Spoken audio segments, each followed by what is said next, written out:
So, let's start at the beginning, at least as far back as we can go in the timeline. There are certain architectural similarities between the structures found in the Shadow Realm and the Eternal Cities of the Lands Between.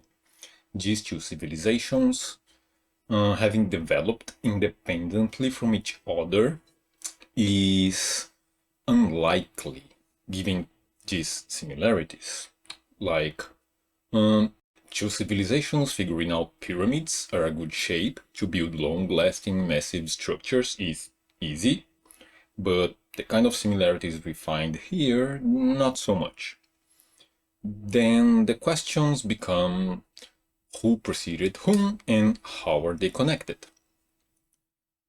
Well, there are giant stone coffins in the Cerulean coast and in the stone coffin fissure, whose origin is unknown, like according to the map, Southern Shore.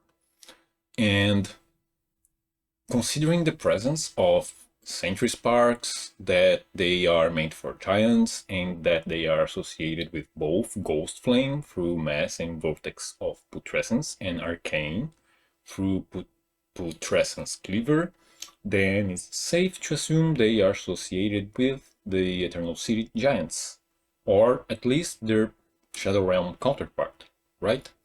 We don't know yet to which one they are primarily associated, but they're there in between those two.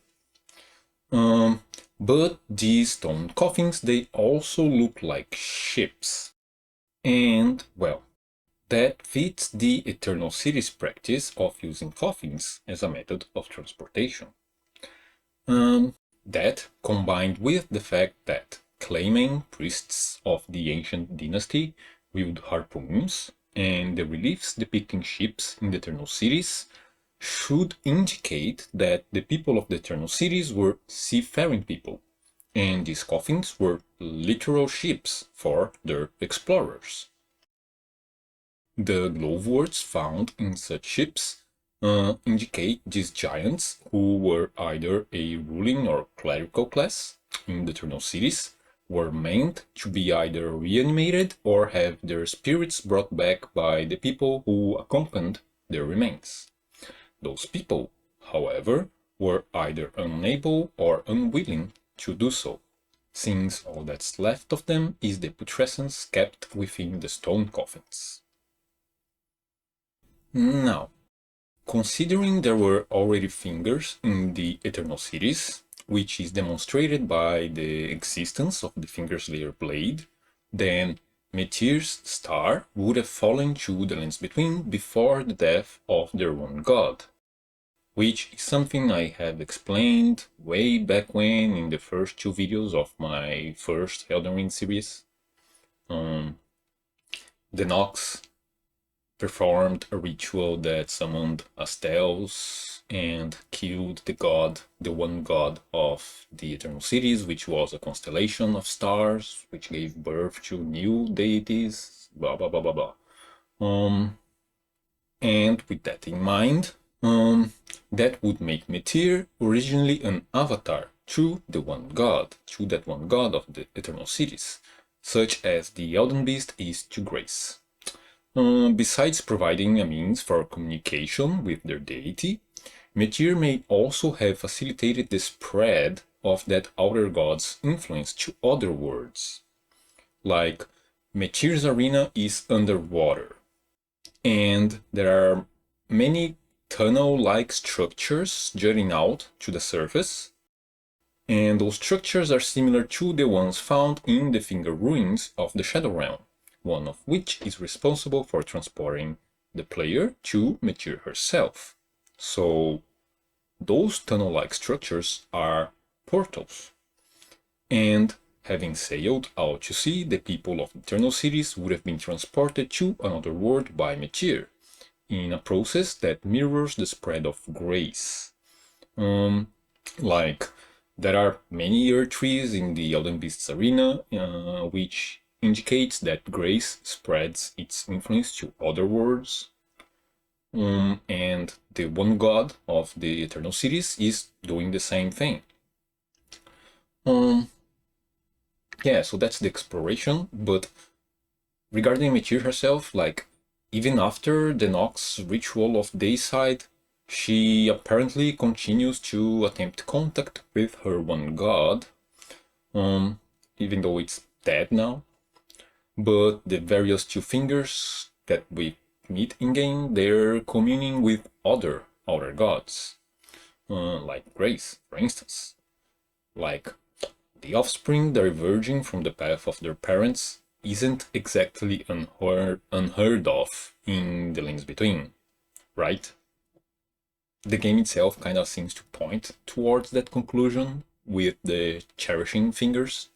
They say the deer fingers look after their mother, like the two fingers and the mother fingers, or perhaps that is merely what the mother wishes to believe.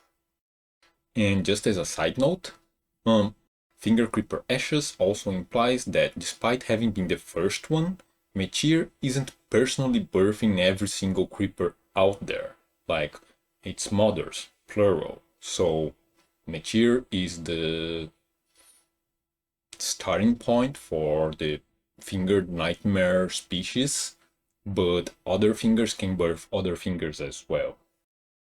Next, let's talk about Onyx and Alabaster Lords. They have no clear origin, except for their celestial nature. Being born by meteors and manipulating gravitational powers makes them reminiscent of Metyr, who was born by the first shooting star to fall upon the Lands Between. And since she was the first, that in turn implies there were others after that, which, in my opinion, given these similarities, would include the Onyx and Alabaster Lords. There's also the mention of ancient lords serving the god of Rot, which could be a reference to these particular lords and would help to place them like concurrently to the Eternal Cities within the timeline. And the Nox being all dark-skinned, I propose there was a pale-skinned counterpart to their race that inhabited the surface Eternal Cities. Like there are remnants of Eternal Cities on the surface as well. Their civilization spanned the whole continent, and the Nox were banished underground. So somebody banished them there, right? So these two races would match the Onyx and Alabaster Lords dichotomy, and the difference between them would provide the justification for the oppression of the Nox, right? And as another side note, like in the modern day Lands Between, the Draconians are implied to be descended from the Nox by their skin color. And the character creation also mentions they have a typically short lifespan, which is probably derived from the fact they are the foot soldiers of the Lands Between. You know, the foot soldiers and the regular soldiers, all those ones we can see the face of, they all have draconian skin. And commoners, on the other hand, have the pale skin and lanky bodies associated with Alabaster Lords, and would be the descendants of the Eternal City's surface dwellers. And both races, being descended from the previous ruling peoples, are now second-class citizens under the rule of Grace.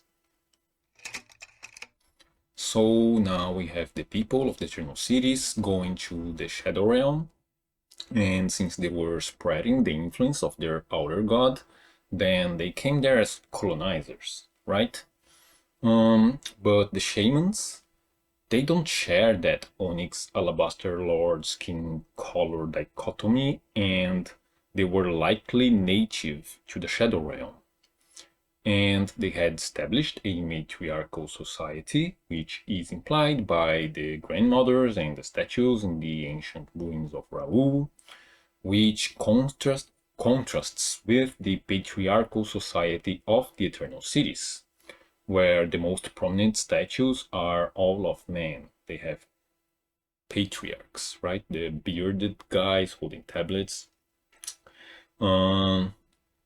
And like they came as colonizers, but the shaman's ability to manipulate spirits, which is demonstrated by Raoul Burrows, and they also had skilled Highland warriors, like there's the Highland warrior set, which meant like they could resist the colonizers if it became necessary, right? They were already established there. They had their warriors, their powers. So the Eternal City explorers, they settled on the lowlands, closer to the area of the continent where they made landfall, without conquering anything, right? Like the Highland warriors, like they're Highland, obviously, and all the areas controlled by the shamans are on the literal highlands, right? And the areas controlled by the tower and the shadow people, they're on the lower lands, and that's where their ships came to the shadow realm. So there's that geographical separation there. Okay.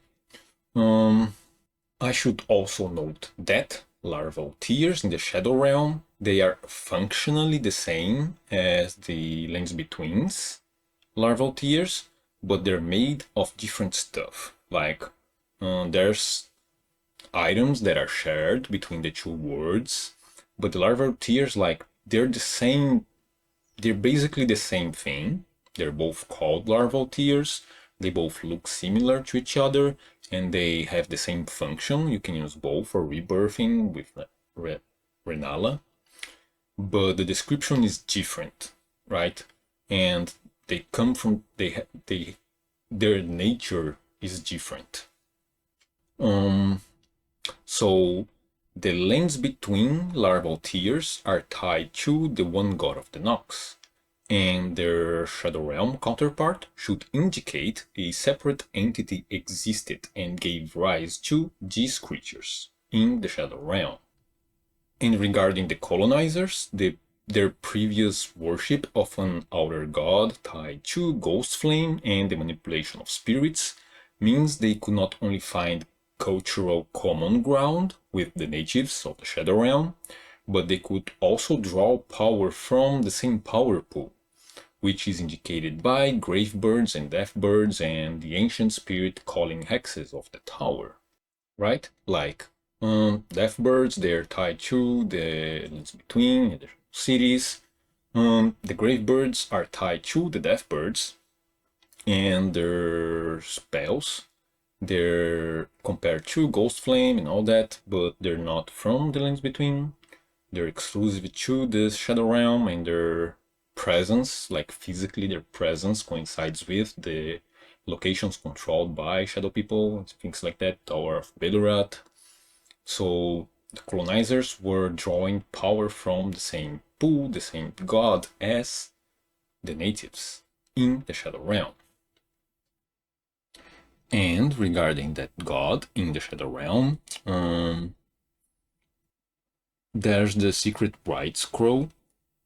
Like, it's made of white bark, which might give the impression that the scroll was Miquella's, giving that Miquella uses the ritual win that scroll and the color of the Halictree.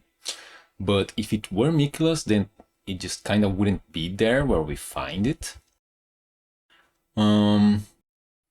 And regarding the white bark, there are those spiral-shaped tangled trees, white tangled trees that are apparently given reverence in the Shadow Realm. And if you look at the map, the base of the tree is white, implying that the Skado tree was white before being overtaken by shadow. And we can still see this whiteness on the boughs of the Skado tree, despite the shadowy appearance and the leaking grace in its trunk. So all of this combined indicates that, like, before being a tree of shadow, this was a tree of light, a white tree of light, and that the Secret Rite Scroll made of that white bark is an original from the Shadow Realm's ancient civilizations. It also indicates one of the powers their one god was associated with, which would later be exemplified by tower spells and the Sword of Light.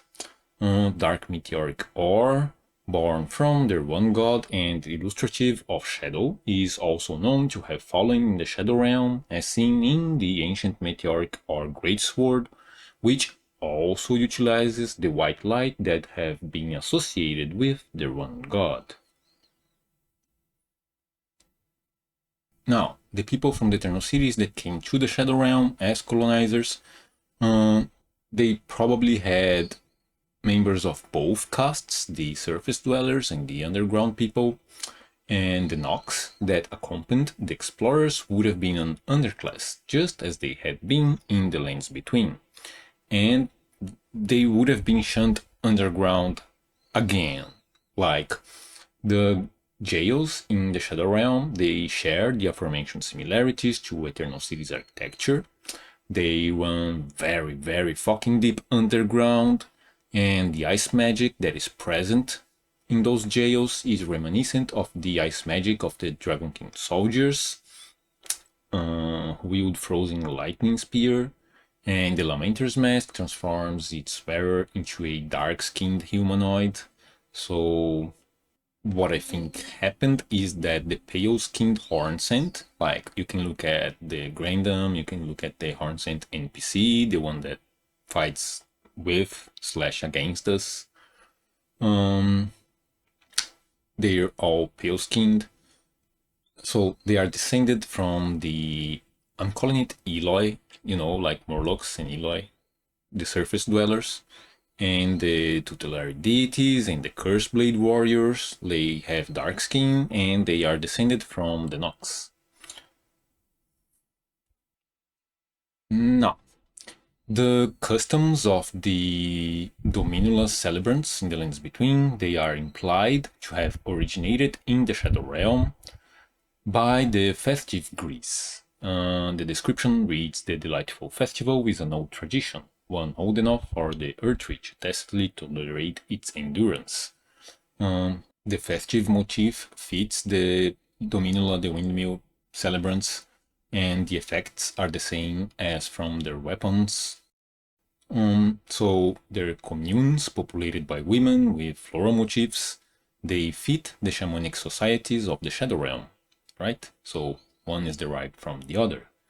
And despite the peaceful visage of the shaman village encountered by the Tarnished, their society was no stranger to cruelty, at least if you take into consideration the aforementioned customs of Dominula celebrants, like they skin people alive and lick the blood-soaked blades they used for skinning fucking people alive. So, yeah. Also, that would later give context to the grudge the Hornsent would hold against the shamans, but that comes up later. So, the presence of a grandmother statue at Boni village, coupled with the potentate's occupation of pickling shamans, implies that that place used to be the site of a shaman village. Like, there's grandmother statue there. That's already a big hint. And if you're going to stick shamans into jars, then it makes sense to build a pickling facility on the site where shamans live, right? Its location, the Boni village location, is between the high and lowlands, kind of. Like, they're not exactly in either level, and that, coupled with the presence of a jail there, it presents not only an instance of cooperation between these two contemporaneous societies, kind of growing alongside each other. The natives were already there, the colonizers came along and they're settling on the lowlands. It also indicates that the Nox may have been traded as livestock, from whom resources were extracted with extreme violence. And the collaboration between them also gives context to the architectural similarities between Raoult and the Lands Between surface Eternal Cities, indicating there was an exchange of ideas besides the exchange of people. Now, the colonizers, having built the Tower of Belurat, well, it feels kind of intuitive, right? But also it is implied by the predominance of male engravings, indicating a patriarchy, like their society from the Lands Between the Eternal Cities. And since all these engravings that are hewn into the architecture itself, they lack any depictions of Horn-Saint people. Like, there are statues around that depict Horn-Saint people, but the figures that are engraved to the walls and stuff like that, things that had to be there from the beginning, they're not Horn-Saint. You can see that in other places as well, like for example the Prospect Town. I don't remember the name, but yeah, like you can add Horn-Saint statues later, but the ones that had to be there from the beginning, none of them are Horn-Saint. So I think the tower is implied to have been built prior to the advent of their crucible and the rise of the Horn-Saint. Like, at least in my theories, the Crucible and the Lands Between is what gave rise to the hybrids, most of them, like, and like the mingling of, they had one god in the Eternal Cities, then it died, and then we had a bunch of outer gods, and that mingling of outer gods and many powers influencing the biological life of the Lands Between at the same time gave rise to the hybrids. And the Crucible of the Shadow Realm would have done the same in the future from where we're looking now. So the tower predates the Horn-Saint. It's the same people, but it predates the Horn-Saint. And the tower was built under the guise of worship of the Shadow Realm's spiritually inclined one god that they shared with the shamans, complete with spiral motifs and a white bark right to summon an outer god, right? Like, they already had a pre-existing common ground, cultural common ground, given both their one gods were relatively similar, both associated with Ghost Flame, and we have a possible instance of collaboration there with Bonnie Village, and they built the tower, and the tower has motifs that are associated with the local customs, the spiral and stuff, but like, they came as colonizers, right? They didn't come to worship the god of the shamans. So it's worth noting that the colonizers probably built the finger rings of Mir in order to reestablish contact with their, at the time, dominating kingdom, the Eternal Cities, their one god of night and the mother of fingers who had sent them in their exploration to begin with. The fact those ruins, Mir, they're underground, not only go in tandem with their excavation practices, but it also implies these ruins were effectively hidden. All of which combined implies that the Tower of Belurat was built by the colonizers to summon their Lands Between outer god in order to replace the Shadow Realm outer god and expand their own gods' otherworldly domains. So, now we have the people of the Eternal Cities going to the Shadow Realm as colonizers, pretending to be friends with the natives, but all the while planning to take power for themselves, like to take down their one god of the Tree of Light and install their own god of night, right? And it is at this point that we get the story trailer. First of all, fucking awesome. The story trailer, it objectively rocks. I didn't watch the trailers until after I had played the DLC to avoid spoilers, but god damn it, that trailer just fucking rocks. Now, in the trailer, Miquella the Kind spoke of the beginning, of the seduction, the betrayal, an affair from which gold arose and so too a shadow born. And the question there, the first question, I think that everybody had was, who's that character, right? Who's that character? And some possibilities would include either Mikila or Mesmer or Marika. I think most people go with Marika, but I'm not sure. But I think most people assume it's Marika. This being the beginning of Grace and Shadow, but the beginning of Grace, that would exclude Mikila and Mesmer, right? Which would leave us with Marika. But there's the paintings. There are the Marika paintings in the Round Table Hold, which I have mentioned in my previous videos. And there is the painting of Marika from before she became Grace-given, and she had red hair. Marika was a red hair girl. A ginger? I don't know how you call that. And the person on the trailer, she was blonde before wielding the rune arc, before finishing the ritual. So that would exclude the red-haired Marika from that roster of possibilities as well.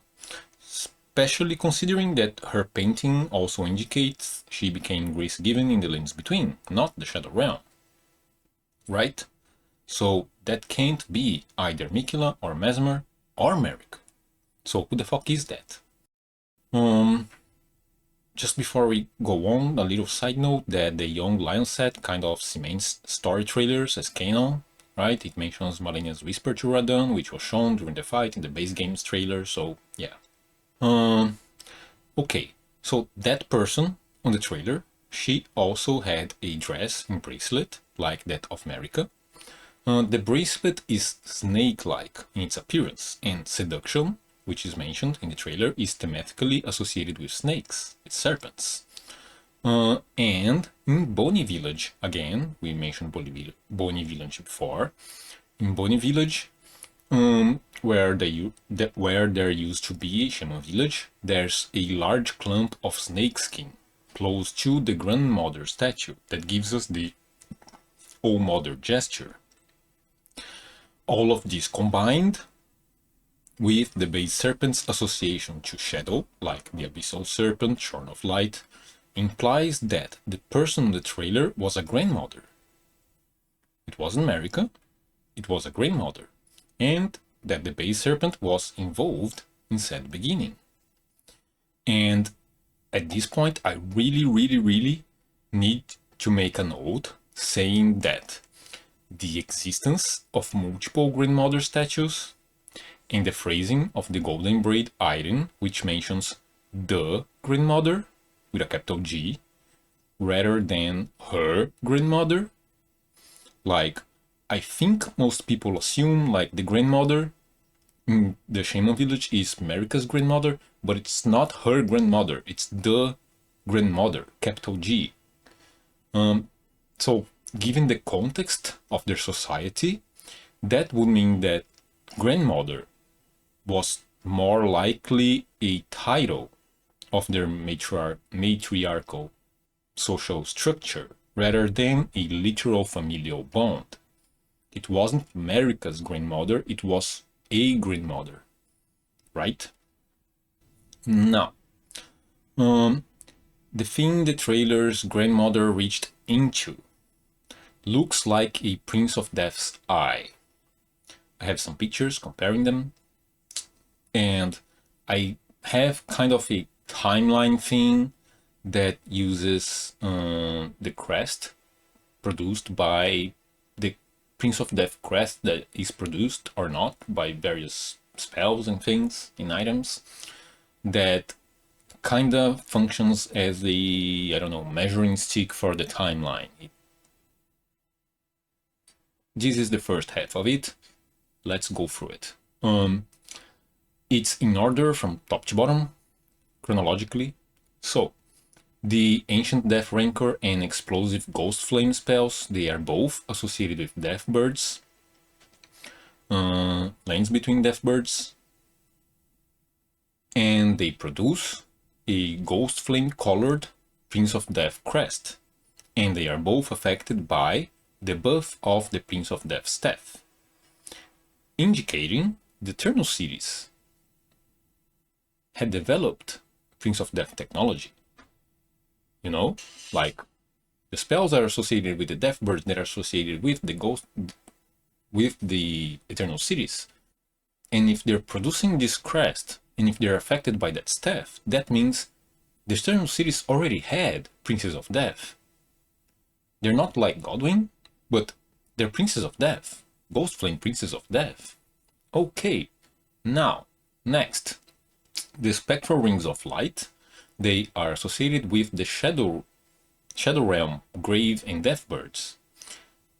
But they don't produce the crest, and they aren't affected by the staff, which indicates that when this spell was developed in the Shadow Realm didn't have any Princes of Death, in that these spells are deriving their Ghost Flame powers from the Shadow Realm one god.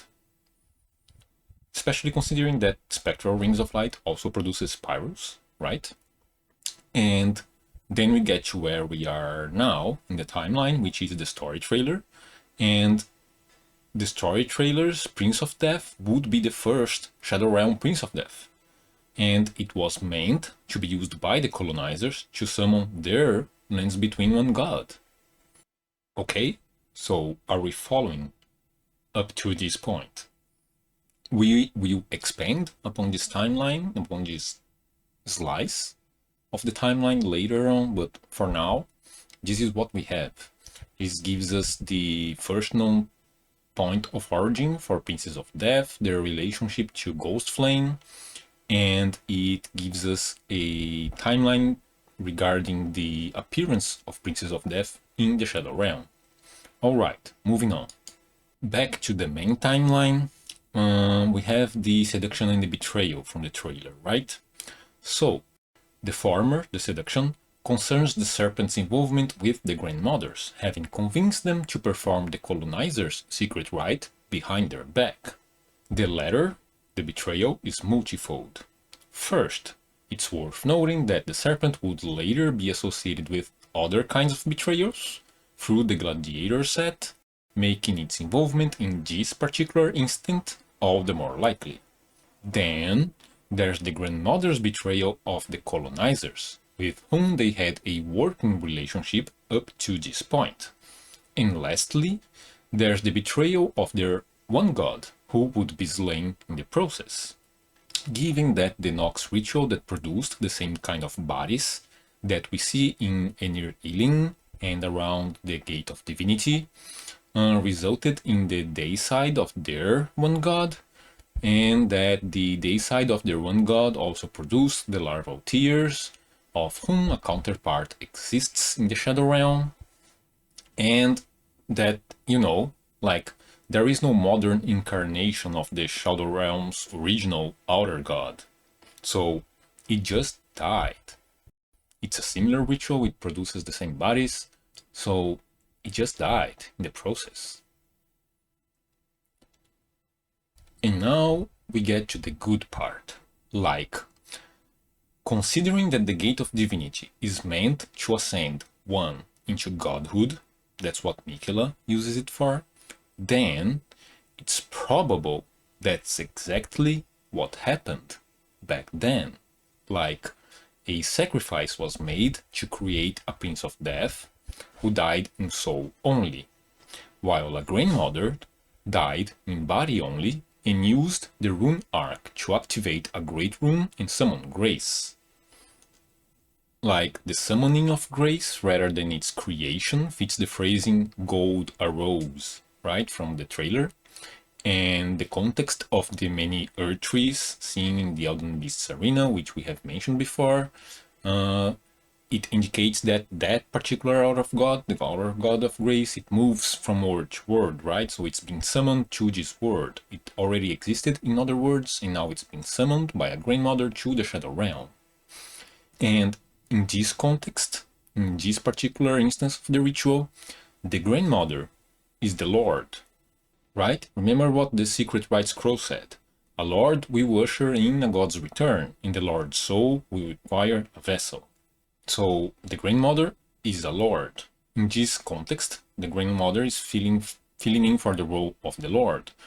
And from the perspective of the colonizers who had developed the ritual, the ones who were going to use the ritual, this should have been the return of their one god. Now, while Grace was summoned from beyond the gate, Blood and Shadow were already present on the Shadow Realm side of it. Now you can see it in the trailer. Grace is being summoned through the gate, but in the Shadow Realm, there's Dark, there's Shadow, there's Blood, all the fucking around. Meaning these two weren't summoned from beyond, but rather produced locally. So we have Grace there standing in for the god's return. It should have been the one god of the Nox, but it was Grace. Then the Lord's soul would require a vessel. In its original context, this could mean the Lord's soul would incarnate a physical body, like Radahn did, and in the grandmother's context, this more likely meant her soul would ascend to the void, quote-unquote void, left behind by the Shadow Realm's one god. Or even possibly that god's corpse in whatever form they may have existed. Like, a grandmother was ascended as the formless mother. This is the purpose of the Gate of Divinity, to ascend you into godhood. Look at all that blood. Think back to the celebrants licking blood from the blades. The grandmother became the formless mother. They had struck a blow against their one god, and the Mother of Truth craves wounds. That's why I said she could have been ascended to the void, like the wounds, or their quote-unquote body as well. And to further corroborate this idea that the grandmother, one of them, a grandmother, became the formless mother, it's worth noting that the formless mother, or the Mother of Truth, is the only gendered outer god, right? We have Miquella now. We don't know their title yet, but think about it. Rot, Grace, all of them. Formless mother, the formless mother is the only gendered one. She's female. And this is also indicated by Ansbach. Like he says, the gateway was once the birthplace of a god, right? Which god? Well, a god we know all too well. And come on, Ansbach is a pure blood knight captain who served Moog, Lord of Blood. He's talking about the formless mother, which, again, is reinforced by the blood-soaked field of corpses there.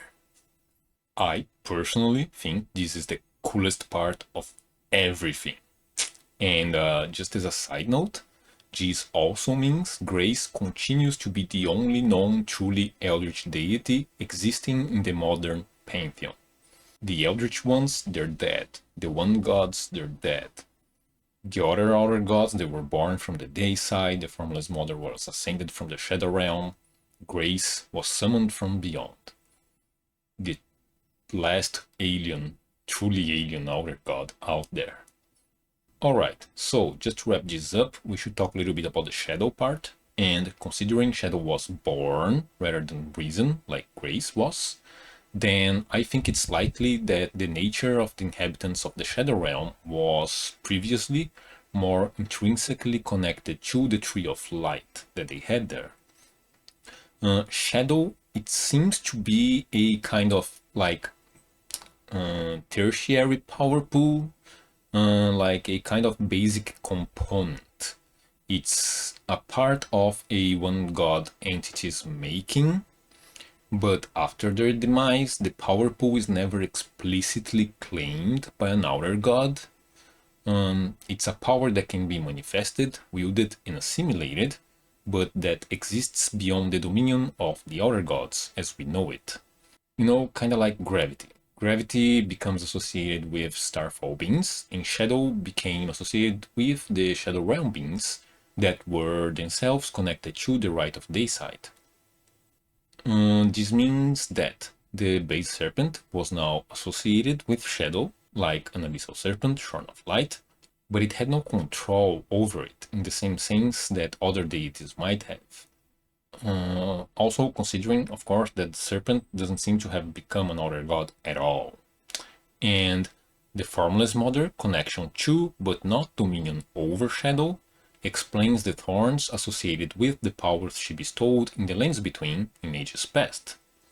Like the Shadow Realm, Impenetrable Thorn spell, it counts as an aberrant sorcery, where the Staff of the Guilty is concerned. There is a clear association there, and one explains the other. Her origins associated with the shadow of the Shadow Realm explains the thorns associated with the blood spells that she would impart in the mountaintops of the giants. Okay, time for another recap.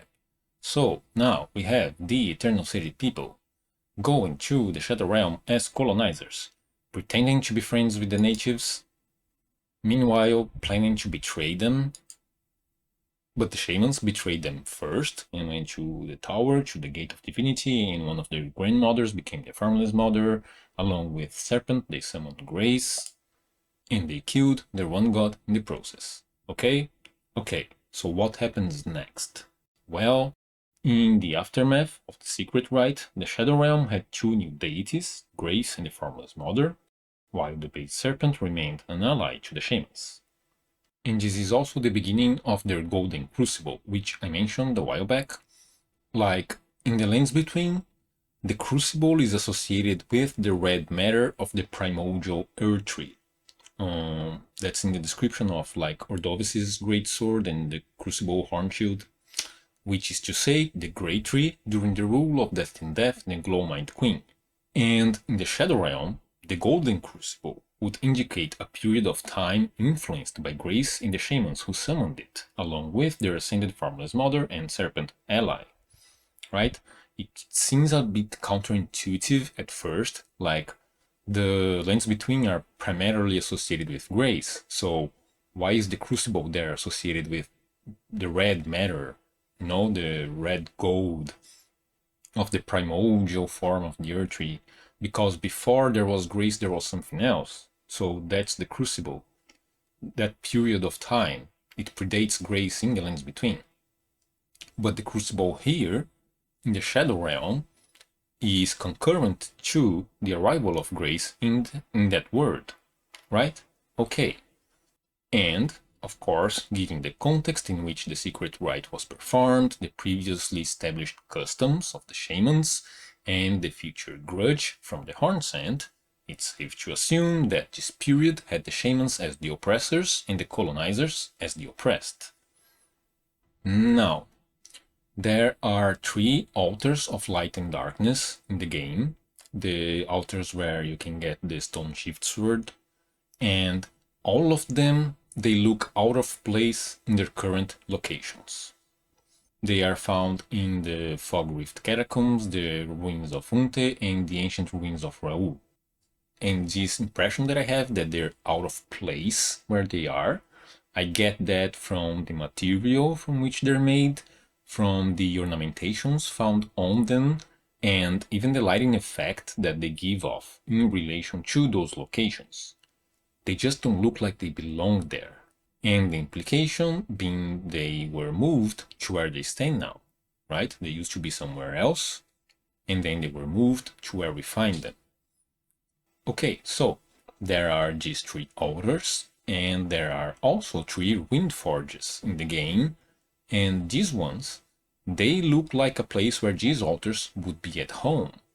Not only in regards to the three aforementioned factors, the material, the ornamentation, the lighting, but also through the association made between the Stone Shift Sword and the stone forging of these ruins, and between the swords of light and darkness that you can get from those altars to the ancient meteoric or great sword, which is a dark sword that shoots light, white light.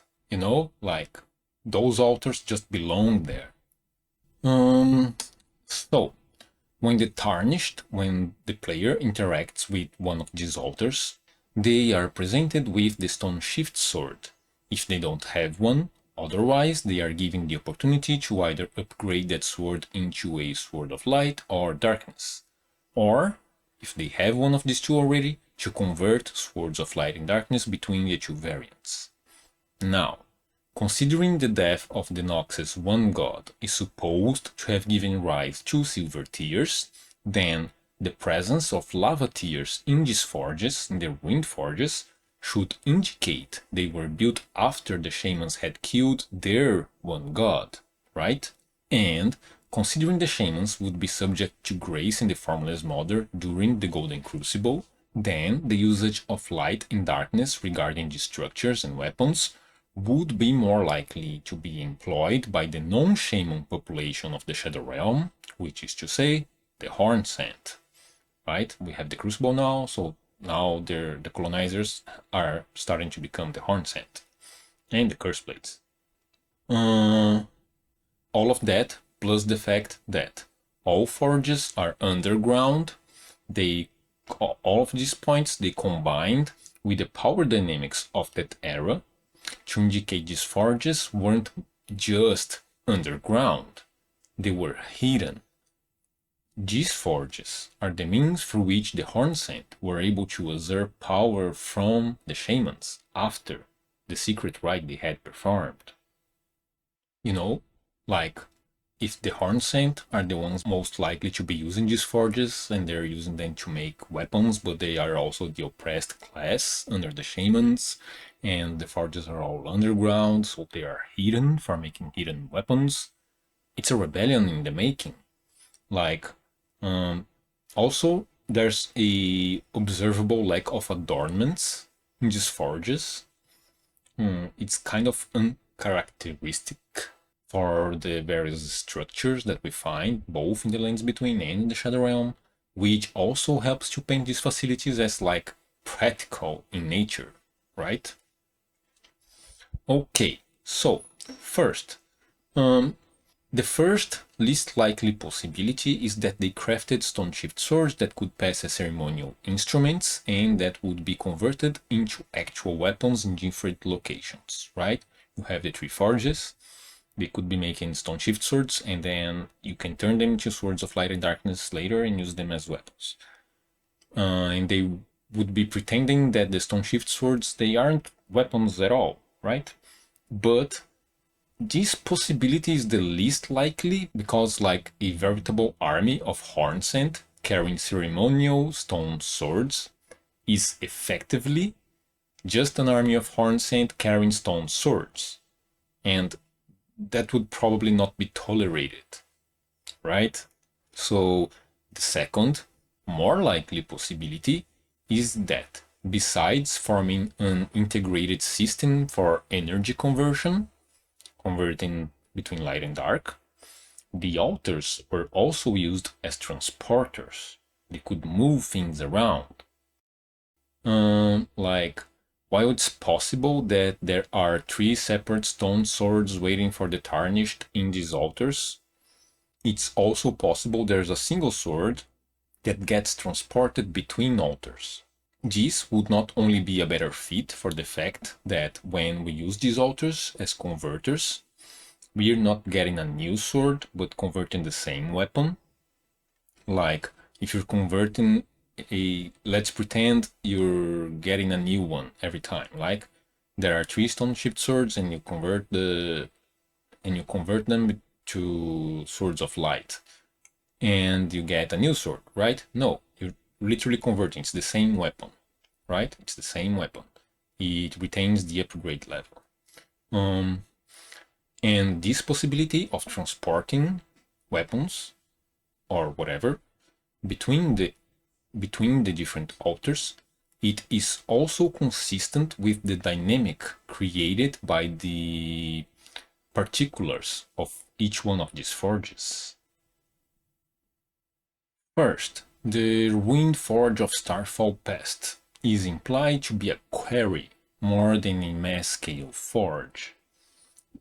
This is the forge where we acquire the aforementioned ancient meteoric or greatsword, which is in keeping with the naming of the forge, which is called the Old Meteorite Ruined Forge in Japanese, and that is implied to have been built on the location where remains of the Shadow Realm's one god would have fallen, both by its English naming and the very nature of celestial bodies in this world. And this forge, it's different from the other two because it lacks the rivers of lava, right? Instead of having rivers of lava, it has a built-in stream of water that ends in a deep pit. The water isn't just infiltrating the forge. There are like grates on the wall to let the water in and then funnel that water to a pit, which is suited to ore extraction, right? The forge itself is largely associated with ore, and it doesn't seem to have the same capabilities for forging as the other two. And this little detail is more befitting for a quarry than a forge, right? Okay, moving on, we have the Ruined Forge of Lava Intake, which, well, serves as a lava intake. Like the first one, Starfall, it gathers ore. The second one, Lava Intake, gathers lava. And lastly, there's Tyleus Ruined Forge, which is named after the golem blacksmith that became the guardian deity of smithery. So they're all forges, but they're not exactly the same, right? In this last one, Tyleus is the only one like explicitly associated to smithery beyond the name Ruined Forge. So if they could use the altars as a means of transportation, then they could gather ore from Starfall and lava from Intake and send all of that to Tyleus, where they could be made into actual weapons. Keeping in mind that both Starfall and Intake are closer to Hornsent territory, while Tyleus is directly beneath Shaman territory, where they could arm themselves and launch a surprise attack. A possibility that is especially convincing when we take the timeline into consideration, because the cruel divine bird warriors, first of the horned warriors, likely counted among their ranks.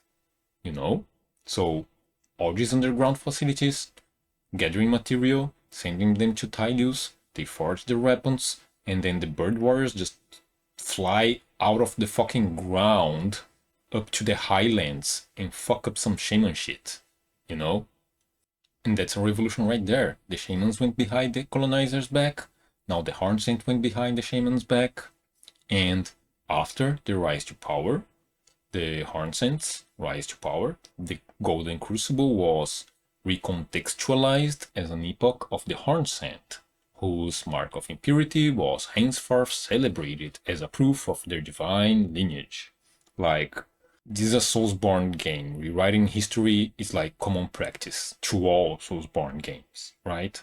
They like to associate themselves to the Golden Crucible, but tower spells are white spells, they're not golden spells. And you have like Spira, right? A tower spell, which describes the energy of the tower spells as a normalized crucible current. So the Golden Crucible, Grace, became a normalized current.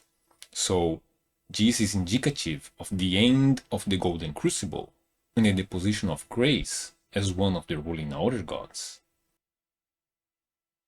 And now, in the present day, having spurned all of their gods, they favor the godless white light of the fallen one god. In the worship of natural elements such as ice, wind, and lightning, and kinda like Meteor, their worship is to a non-existing deity. There are no gods left in the Shadow Realm at this point. There's no Elden Ring, there's no Greater Will, there's just the remnants of a bygone culture and the society that they built around that.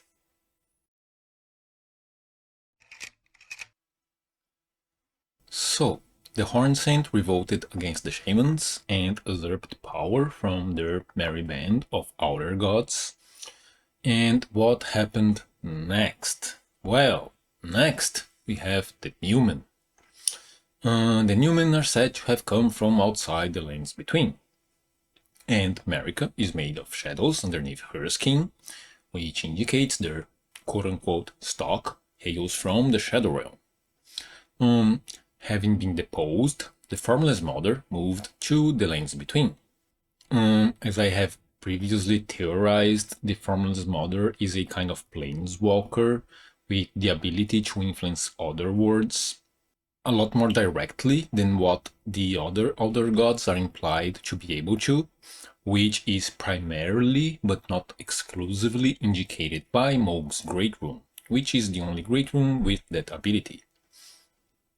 And she went there with a number of shamans, henceforth known as the Numen, and later as the Three Sisters' respective lineages, that is, the Snow Witch's Carians, Melina, the Glowmite Queen, and Marika's Golden lineage, along with the Base Serpent and a split worship of Grace. And I say split worship like, remember that other gods don't suddenly appear and take over the whole world, right? They need to spread their influence and acquire followers in order to exert control. They don't just pop up and control everything. Grace, Rot, Chaos, and Miquella, they all do that in their own way. Now, if we go back to the ritual of the Nox, the one that killed the Rune God, the tool used in that ritual, or at least the only one that we have records of, was the Fingerslayer Blade, a blood-drenched fetish, whose description implies to still be wet with blood, despite the countless ages since it was last used, which is also implied in Japanese. The blade is located in Nokron, close to the area of influence of the Formless Mother in that Eternal City, around Mohgwyn Palace. You know, like you have the quote-unquote regular night sky down there, and then around Mohgwyn Palace you have the red-tinged night sky, which would be under the influence of the Bloodstar. And as a tiny side note, like the Formless Mother connection is also compatible with the arcane component of the claimant spells, despite the intelligence component of their harpoons. Then, having helped with / incited the Nox's revolt, they married into the coming royal family, which upheld the patriarchal structure of the Eternal Cities. I have discussed the continuation of the patriarchy from the Eternal Cities to the age of the Glowmite Queen by the King's Realm ruins and the depictions of a king in Farum Azula, given that Farum Azula was ruled by a queen, not a king, right? I talk at length about that in my Destined Death video from the first series. Eventually, though, their descendants installed a new matriarchal society in the Lands Between that mirrored their shamanic origins. Now, in regards to this through line between the shamans and the Numen and the future royalty of the Lands Between, the Numen having a Shadow Realm lineage explains the nomenclature of the Shadowbound beasts, which, combined with the Wolf Crest Shield, further connects the Carians with both the Shadow Realm Numen through the Shadow motif, and to Marika and Melina as Empyreans. Right? Like in my theories, the Snow Witch, Melina, and Marika, they are all sisters, and they were originally born to the Carians, which was the family that emerged from the revolt of the Nox against their surface dwellers. So the Numen having a Shadow Realm lineage, like the Shadowbound beasts are called Shadowbound, right? So that explains that. And they're all wolves who have a pact with the Carians according to the Wolf Crest Shield, so you get the Carians connected to Shadow there. And all the Empyreans, like Marika and Melina, they are protected by Shadowbound beasts, so you have another connection there. And when you're thinking about all of this, you should also keep in mind that the Carians, they trace back to the Eternal Cities via the Crest Unclaiming spells, like Eternal City claiming spells, they have carrion crests on them. This is also alluded at by the fact that the royal grave behind Caria Manor is the only location on the surface of the lands between where gloveworts grow, other than, well, Ilfael. But we all know Ilfael had very specific designs for spirit research, right? At least you do if you have watched my Mikila videos. But besides Ilfael, as far as I can tell, the Royal Grave is the only graveyard that has gloveworts growing there, which traces back to the Eternal Cities along with the claiming spells and all that shit. And these connections, they also kind of explain the Glowmite Queen's preference for Black Flames and Destined Death, right? Like, it diverges from the Carian way, but it calls back to their Shadow Realm lineage. And since they're shamanic, then that also gives a point of origin for Melina's Godskin practices, which in turn also adds context to the Godskin Noble in Windmill Village. So besides the royal lineage, all of this also explains why the Base Serpent was allowed to be worshipped in Mount Gelmir as a god, and the Base Serpent in Formless Mother's participation in the war against the Fire Giants, which, again, I have explained in my previous videos, but there are clear signs that the Formless Mother and the Base Serpent, they participated in Marika's war against the Fire Giants, and all these connections that I have laid out give context to that. One argument regarding this alliance between the Formless Mother and Grave against the Fire Giants that I hadn't talked about before, it comes from Commanders Niall and O'Neill. Like, both commanders and the Banished Knights that served under them are implied to have served under the Glowmite Queen and Placido Sax, given their dragon adornments and dragon communion practices. They had been stationed in Castle Sol, which would have fallen to Marika's forces during her insurrection against the Glowmite Queen. This can be surmised by the fact that the Banished Knights located there, in Castle Sol, they are the only ones that cast two-finger incantations. They are Banished Knights in Castle Sol, and they literally drop to their knees and cast two-finger incantations. And also that a number of Banished Knights seem to have been conscripted into Marika's Leyndell forces, which is indicated by the presence of their armors both in Leyndell proper and the Round Table Hold. You can find a bunch of them in both of those places, just look at the shelves there. There's a bunch of Banished Knight armors there. And this particular event, the conscription of the Glowmite Queen's Dragon Knights by Marika, was possibly narrated in-game by Melina herself, the Glowmite Queen herself, recounting Marika's own words when she says, "The Earth Tree governs all, the choice is thine, become one with the order or divest thyself of it, to wallow at the fringes, a powerless upstart." And the fringes there is itself a reference to Stormveil and the Fringe Folk's hero's grave. Considering the Banished Knights that we find both in Stormveil Castle and in that hero's grave, with the Dragon Communion seal, and that grave also has banners with dragon motif, and this is the grace side of it. The Banished Knights in Castle Sol cast two-finger incantations and they were recruited by Marika, but all of this is also possibly reinforced by the fact they can cause frost buildup, which, sure, it goes in tandem with the location itself, yes, but it's also worth remembering that the Snow Witch would have been allied to Marika, and that this location used to have a much warmer environment during the time in which the Fell Flame was active as well. I explained all of this before. The mountaintops weren't always covered in snow, and there's a bunch of other enemies in the mountaintops that don't cause frost buildup. Why do these ones do it? The ones that also cast two-finger incantations.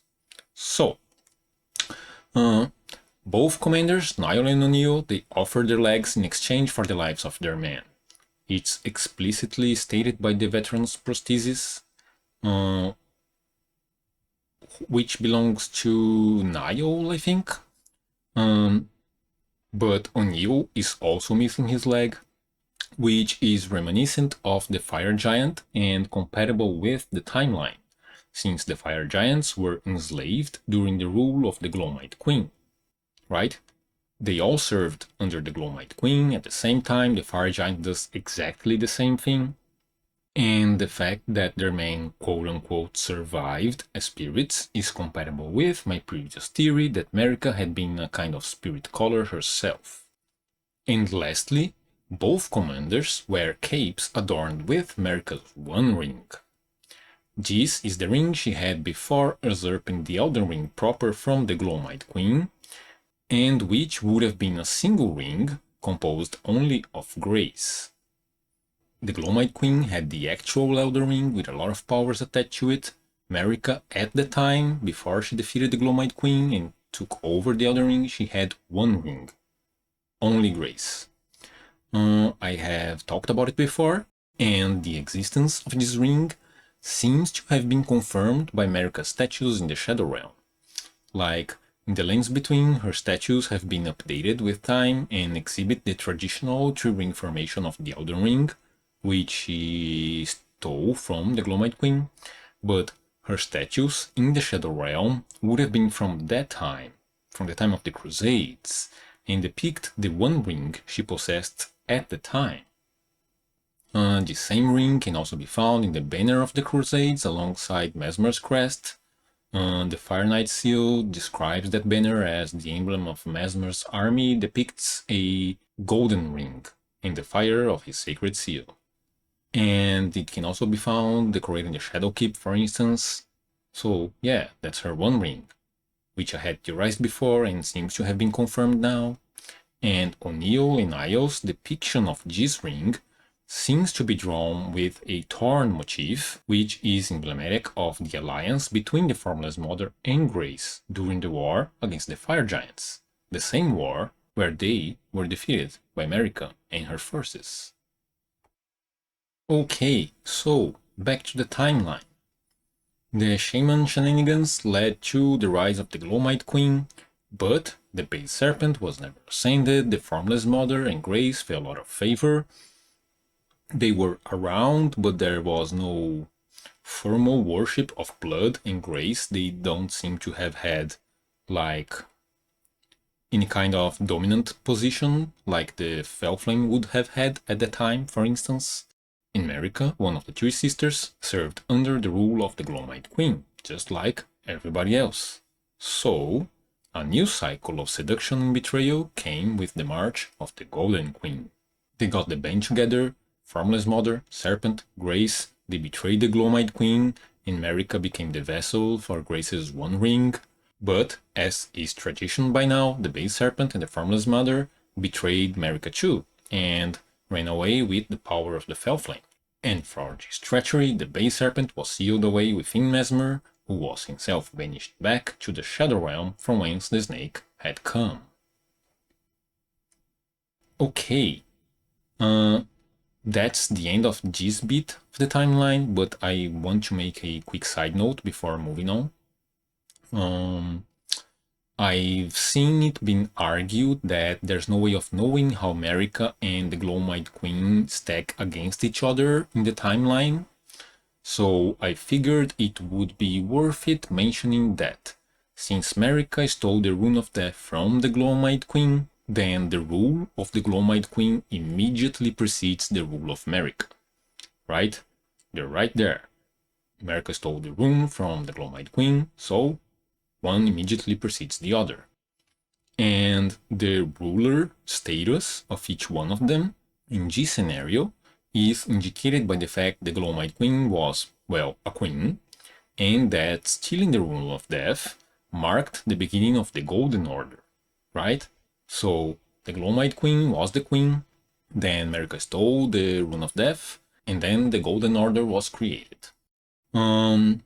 It's also been argued that the Glowmite Queen didn't necessarily rule over the Lands Between, that she could just have been a more figurative type of queen, but it's worth noting that she was an Empyrean, steward of the Elden Ring, conjoined with an Elden Lord, in that Farum Azula's influence can be seen stretching to Caelid and beyond, through the Bestial Sanctum, the Dragon Communion Cathedrals, and arguably the Beast Rulers of Stormveil, and the ubiquitous presence of banished knights throughout the lands, with both these last 2 points converging in the dragon banners of the Fringe Folk Hero's Grave, and with all of these points indicating that she ruled over the continent.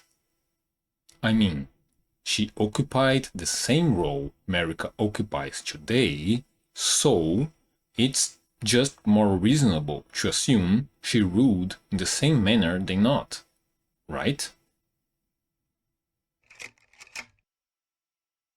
Okay, it's a lot of information, it's easy to get lost, so what do we have up to this point in the timeline? We have the Eternal Cities going to the Shadow Realm as colonizers, pretending to work with the shamans, all the while planning to betray them, but the shamans went behind their backs, and along with the serpent, they summoned Grace and ascended one of the grandmothers as the Formless Mother, and started oppressing the Hornsent and the Cursed Blades during the Golden Crucible, but then the Hornsent used the Ruined Forges to revolt against the shamans, who then moved to the Eternal Cities from where the original colonizers had come from. So they went to the homeland of the Hornsent and married into the bloodline from where the Hornsent had originally come from. And they established their royal bloodline there, but then they eventually cut short the Patriarchal Society, established the new Matriarchal Society, which eventually led to Marika, going back to the Shadow Realm, from where the shamans had been expelled from. Okay, that is a cycle, with cycles inside of it. And now we're finally ready for the Crusades. Fuck yeah.